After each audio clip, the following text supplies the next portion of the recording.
1 João capítulo 2, versículo 15 ao 17, nos diz assim: Não amem o mundo, nem o que nele há.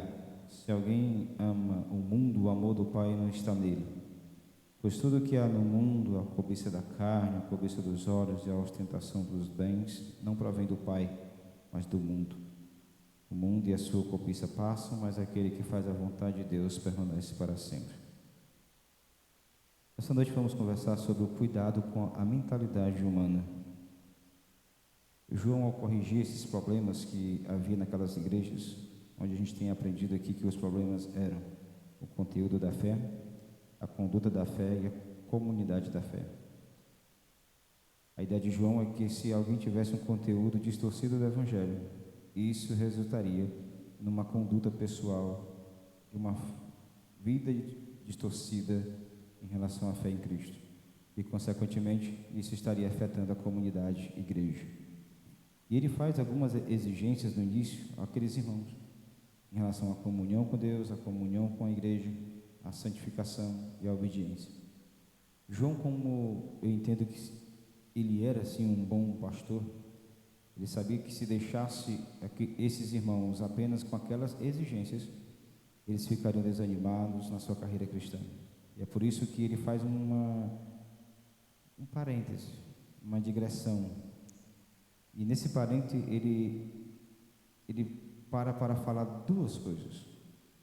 A primeira foi que nós vimos no domingo passado, onde João encoraja aqueles irmãos a lembrar de essas exigências pressupõem que eles têm uma nova identidade em Cristo. Ele disse, como nós observamos muito bem no domingo passado, ele disse àqueles irmãos e para nós hoje, que nós somos perdoados, nós somos adotados e que nós somos vencedores pela habitação do Espírito e também pelo poder da palavra de Deus que habita no seu povo. Ainda nesse parêntese, João não apenas oferece encorajamento, mas ele oferece também, como diz alguns teólogos, uma exortação condicional. Ou seja, ele chama a nossa atenção nesse parêntese para o que nós devemos fazer se nós queremos viver da maneira que agrada a Deus. João passa agora de uma descrição da igreja para a descrição do mundo e para instruções sobre a atitude da igreja em relação a ele. Ao fazer isso, ele passa de afirmações sobre a posição dos cristãos para advertências sobre o seu comportamento. Essas advertências aqui, podemos ver logo de cara, bem no início, um imperativo, onde ele diz: não ameis o mundo. O que temos aqui não é simplesmente um conselho, ou é simplesmente uma dica, não é simplesmente uma sugestão de como viver aqui de forma que agrade ao Pai, mas é uma ordem, é um imperativo. E ordem quando nós recebemos da parte de Deus. Não recebemos para discutir, nós recebemos para obedecer. Aí que há um problema no nosso coração, porque o nosso coração em relação às ordens de Deus, nós queremos sempre discutir, questionar, ao invés de obedecer. O Dr. Heber Campos Júnior chama a nossa atenção para o fato de que amar o mundo é mais do que você estar em um local errado, que nós chamamos de mundano, mas sua influência em nossa mente e atitudes. Ele diz assim, abre aspas: ser mundano não é só estar em um local errado, mas é estar contaminado com um vírus que afeta a sua mente e atitude, mesmo que você esteja na igreja todo dia. Então vamos ver as lições que esse texto nos apresenta. 1 João 2, do 15 ao 17. A primeira lição que nós temos no versículo 15: uma mentalidade mundana impede o verdadeiro amor a Deus. João começa: não ameis o mundo, nem nada do que há no mundo. A forma presente do imperativo é usada na proibição não ameis, indicando que o autor está apresentando o amor do mundo, contra o qual ele aconselha seus leitores como uma ação contínua. Não devemos entender mundo aqui como sendo um local da habitação da humanidade. O apóstolo João, ele usa aqui, na verdade, o termo para se referir à humanidade decaída, corrompida, perdida, que se rebela e se opõe contra Deus, assim como também os seus valores e conceitos. A gente vê em todos os escritos de João a relação que ele faz com a expressão mundo. Em sua carta mesmo aqui, nós temos algumas descrições ou características desse mundo que João fala. Primeiro, o mundo não conhece a Deus, nem os que são de Deus. Na verdade, o mundo odeia os que são de Deus. 1 João 3, 1 e 13. A segunda coisa que nós observamos, o mundo ele é dominado pelo diabo, está lá em 1 João 5,19, capítulo 4, versículo 4 também. A terceira coisa é que os falsos mestres são do mundo. O mundo ouve e aceita os falsos mestres, mas rejeita a Deus. Capítulo 4, versículo 5 ao 6. Outra coisa que nós vemos dentro da carta é que o mundo, na expressão de João, está perdido e precisa de redenção. Por isso Deus mandou o seu Filho Jesus Cristo ao mundo, como está em 1 João 2, 4, 10 e versículo 14. O que João quer chamar nossa atenção e a atenção daqueles irmãos do passado é que mesmo eles sendo crentes firmes, seguros, que eram perdoados, adotados e vitoriosos, eles precisavam ser constantemente advertidos a perseverar e viver de forma santa, considerando a natureza pecaminosa que é habitável neles e as tentações do mundo. Nós também não somos diferentes. Ainda há coisas no nosso coração do pecado. Então nós precisamos ser advertidos em relação a como viver de maneira correta diante de Deus e diante dos homens. Não devemos entender aqui a ordem não ameis o mundo como proibindo uma atitude de compaixão e misericórdia para com aqueles que são do mundo. O João não está querendo que cristãos parem de amar os perdidos. Em seu evangelho, ele declarou que Deus amou o mundo. O amor de Deus pelo mundo não significa que ele aprova, que ele gosta ou aceita e participa das coisas do mundo. O amor de Deus pelo mundo é a sua compaixão pelos perdidos deste mundo, a sua determinação de salvá-los. É nesse sentido que João usa o termo aqui no verso 15, quando ele proíbe os crentes de amar o mundo. Ele não está proibindo de nós termos compaixão dos perdidos, de lutar por meio de todos os nossos esforços para salvá-los, claro, mediante a pregação do Evangelho.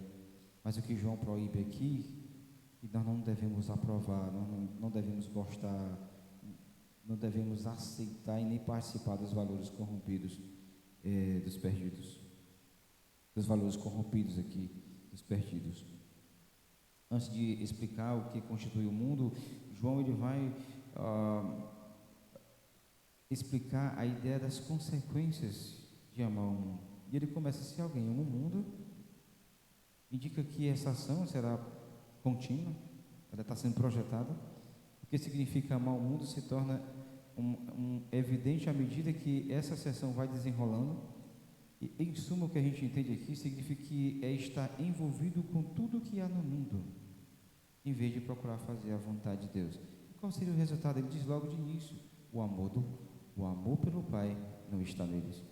A expressão o amor de Deus, como aqui, o amor pelo Pai, tem várias interpretações. Por exemplo, alguns entendem que João está dizendo que se nós não amarmos o mundo, o amor por Deus, o amor de Deus por nós, ou o amor que se origina em Deus, mas em nosso contexto atual está claro, é o amor ao Pai. Significa que o amor dos crentes pelo Pai, porque se opõe ao amor dos crentes pelo mundo. O que João chama a nossa atenção é que se nós amamos o mundo, nós estamos declarando que nós não amamos a Deus.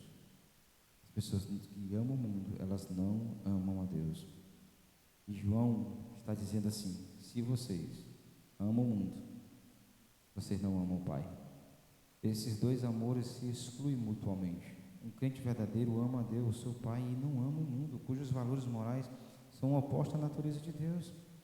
E há um exemplo na correspondência de Paulo do que o amor ao mundo pode fazer. Por exemplo, Paulo vai dizer lá em 2 Timóteo 4,10, onde ele menciona um obreiro chamado Demas, que abandonou o apóstolo e o serviço cristão por causa do amor ao mundo. Matthew Henry diz algo interessante. Ele diz assim: o coração do homem é estreito e não pode conter ambos os amores. O amor ao mundo sufoca o amor do Pai, portanto, quanto mais ele prevalece, mais o amor de Deus definha e decai. Esse amor ao mundo é o amor que Deus odeia. Há um autor bíblico que ele conta uma história que ilustra muito bem isso. Um grupo de crianças da primeira série foi conhecer um grande hospital. Depois de falar sobre os cuidados, a higiene no hospital, percorrer os corredores, ao final do turno pelo hospital, a enfermeira perguntou se alguém tinha alguma pergunta. Uma criança levantou a mão e perguntou: por que as pessoas que trabalham aqui estão sempre lavando as mãos? A enfermeira sorriu e respondeu: as pessoas que trabalham no hospital estão sempre lavando as mãos por duas razões. A primeira, porque elas amam a saúde. A segunda, porque elas odeiam os micróbios. Que resposta sensacional. Elas amam, mas elas também odeiam. E muitas vezes o amor e o ódio caminham lado a lado. Salmo 97, verso 10 diz: vós que amais o Senhor, detestai o mal. O apóstolo Paulo descreve o amor se vive sem hipocrisia, detestai o mal, apegai-vos o bem. Romanos 12, 9. A mesma Bíblia que nos ensina a amar a Deus e ao próximo também nos ensina a não amar o mundo. Por isso, irmãos, tenhamos cuidado com os valores que estão entrando em nossa casa. Observem à luz da palavra de Deus se não são valores mundanos. Criação de filhos. Estamos sujeitos a cair na onda da mídia que o mais importante para o nosso filho é uma carreira brilhante, uma faculdade top. Essas coisas são importantes para os nossos filhos, claro que são, mas antes disso, precisamos cuidar da vida espiritual dos nossos filhos. Nós devemos perguntar, antes de mandar os nossos filhos para uma faculdade fora da cidade, da nossa cidade, qual é a igreja que ele vai frequentar? Qual é a igreja mais próxima do local onde meu filho vai morar? Isso sim é uma mentalidade bíblica. Outra questão sobre mentalidade mundana, o namoro. Por que você namora? Apenas para satisfazer os desejos carnais? Se sentir amada ou amado? Isso em si não é ruim, mas o namoro deve refletir algo além. Seu namoro deve olhar para o casamento e esse casamento refletir a glória de Cristo, a imagem de Cristo, e não apenas se sentir feliz. O casamento não se resume a se sentir feliz, mas sim ambos compartilhar o amor, o perdão, a graça de Deus um pelo outro, a ponto de ver Deus nesse casamento. E outra coisa, meu querido irmão, e você como membro dessa igreja? Você está sendo membro dessa igreja apenas para ser servido? Quer reconhecimento? Olha o que Jesus diz em Mateus 20, versículo 26 a 28. Não será assim entre vocês, ao contrário, quem quiser tornar-se importante entre vocês deverá ser servo, e quem quiser ser o primeiro deverá ser escravo, como filho do homem, que não veio para ser servido, mas para servir da vida em resgate de muitos, por muitos. Essa é a primeira lição que nós temos, que uma mentalidade mundana, ela de fato impede de nós amar a Deus. Mas nós temos aí a segunda lição, que uma mentalidade mundana, ela provém do mundo, ela procede do mundo, não de Deus. O versículo 16 nos fala sobre isso, onde ele vai expressar aí, olha, no versículo 16, na sua Bíblia, diz assim: pois tudo que há no mundo, a cobiça da carne, a cobiça dos olhos, a ostentação dos bens, não provém do Pai, mas do mundo. João passa a explicar o porquê quem ama o mundo não ama a Deus. E a expressão tudo que há no mundo sintetiza todas as coisas más que há nele. Ou seja, nada caracteriza este mundo decaído, vem de Deus. João não está aqui pontuando cada pecado, ele não quer perder esse tempo, mas ele mostra por esses exemplos aqui que representa o mundo como um todo caído, o sistema caído, o sistema corrupto. Portanto, ninguém pode ter verdadeiro amor a Deus e amor ao mundo ao mesmo tempo. Isso fica mais claro quando vemos aqui que João entende que, como sendo as coisas que há no mundo, ele diz a natureza delas é completamente oposta a Deus. Thomas Robson ele vai dizer o seguinte: o problema para o crente é sempre como está no mundo e não ser dele. Para defender seu ponto de vista, João dá uma definição de tudo no mundo. Essa definição envolve 3 elementos. A primeira, as concupiscências da carne, a cobiça da carne, os desejos da carne. E essa expressão, ela é encontrada, essa expressão consciência, ela é encontrada 38 vezes no Novo Testamento. Em apenas 3 lugares, ela tem conotações positivas. Lucas 22, 15, Filipenses 1, 13, 1 Tessalonicenses 2, 17. E em todos os demais, ela tem conotações moralmente negativas, como no contexto atual. Essa é uma categoria geral. E o segundo e o terceiro elemento que João fala das coisas que compõem a palavra são subcategorias. Por exemplo, a concupiscência dos olhos, ou seja, aqueles desejos pecaminosos que são ativados pelo que as pessoas veem e levam à cobiça. A cobiça faz parte do que constitui a consciência da carne nesse contexto. O terceiro elemento que João fala é a soberba da vida. É interessante que essa soberba da vida, a expressãozinha vida, bios, quem é da biologia sabe disso, é uma série de significados, inclui vida, sustento, viver, propriedade e posse. Ela é usada em 1 João 3,17 claramente com o sentido de propriedade ou posses, e é o uso predominante da palavra no Novo Testamento. É melhor interpretar aqui como posse mesmo, não apenas porque faz sentido, mas também porque está de acordo com o único outro uso da palavra, que é 1 João 3,17, e o uso predominante no Novo Testamento. Encher-se de orgulho por causa de suas posses materiais é a segunda das coisas que compõem as concupiscências da carne. No versículo 17 do capítulo 3, João se refere ao crente que possui recursos deste mundo, bios, tá? A palavra grega é essa, e diz que a atitude dele para com esses recursos deve ser usá-las para socorrer o irmão que passa necessidade. A confiança arrogante, pretensiosa desses recursos, em contraste, é a marca do mundo sem Deus. Vários exemplos bíblicos podem ser dados aqui. A soberba da vida, entre eles a soberba de Nabucodonosor, a de Herodes, por aí vai. Aquele que é nascido de Deus, irmão, somente se volta para Deus, mas aquele que é do mundo se volta para o mundo. As fontes do amor a Deus e do amor ao mundo são irreconciliavelmente distintas. O problema não é o fato de Deus ter criado as coisas materiais do mundo, mas o problema, como diz lá em Romanos 1, 19 e 20, é que as pessoas transformam essas coisas em ídolos. Por isso, queridos irmãos, esse texto é muito claro sobre a nossa natureza. Pecamos porque nós somos pecadores. Entramos no mundo com uma natureza e uma inclinação predispostas ao pecado. Romanos 3, 9 ao 20. O único remédio para essa condição de pecado que resulta em morte física e espiritual é tornar-se um filho de Deus por meio da fé em Jesus. Mas nós temos aí a última lição, que está no versículo 17. Uma mentalidade mundana produz apenas prazeres transitórios, em contraste com a promessa de vida eterna. Olha o que diz o versículo 17, a parte A. O mundo e a cobiça passam. João agora, ele começa a mostrar sobre a efemeridade do mundo. Ele é passageiro. E ele contrasta isso com a eternidade de Deus, os que fazem a sua vontade, que permanecem firmes em meio ao fluxo dessa transitoriedade. João já havia dito que as trevas estão passando. Agora acrescenta que o mundo e a sua consciência também. Muito embora a nossa tradução no português diga que o mundo passa, mas a ideia do sentido é o mundo está passando. Significa que o mundo, entendido como uma unidade decaída, seus valores acima dos que eu falei, não somente muda de geração em geração, mas também que tal mundo está debaixo do juízo de Deus e a cada minuto se aproxima de seu fim. Até a nossa vida.